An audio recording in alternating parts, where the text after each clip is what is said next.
মুখোশ নিয়ে দাঁড়িয়ে যাবে, তাদেরকে অনুরোধ করছি সেখানে বিভিন্ন মুখোশ নিয়ে দাঁড়িয়ে যাওয়ার জন্য। এরপরে পটচিত্রের স্ক্রল পেন্টিং 150টি।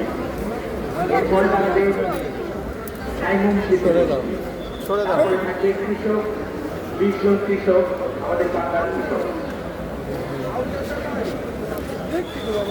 মিলন চত্বর থেকে ডান দিকে অর্থাৎ নীলক্ষেতের দিকে তেলটা চলে যাবে।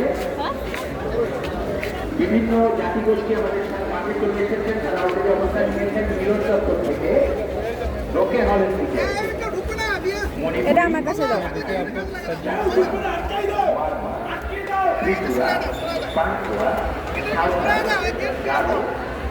রেঞ্জারের মেয়েরা তোমাদের ক্রস করে কেউ সামনে যাবে না, যারা লাঠি খেলবে যারা আপনারা এই শোভাযাত্রায় অংশগ্রহণ করতে চাচ্ছেন আমরা দেখতে পাচ্ছি ইতিমধ্যে আমার চারুকলার সামনে প্রচুর আমাদের অতিথি অবস্থান নিয়েছে।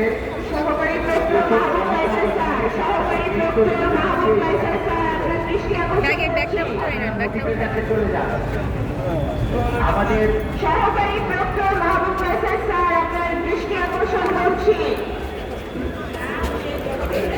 চারুকলা অনুষদের সামনে আমরা অনেক জনতাকে দেখতে পাচ্ছি। সম্মানিত জনতা, আপনাদের অনুরোধ করছি আপনারা দয়া করে মোটিভের কাছে চলে যান। বিভিন্ন হাতি ঘোড়া এই মোটিভের কাছে চলে যান। চারুকলা তোমাদের ক্লাস করে কেউ সামনে যাবে না। রেঞ্জারের ছাত্রীরা তোমরা চেইন ক্রিয়েট করো, তোমরা একটু চেইন ক্রিয়েট করবে। ওই তাহলে আলপনাকে দেবো, হ্যাঁ বিকালে দেবো। আপনারা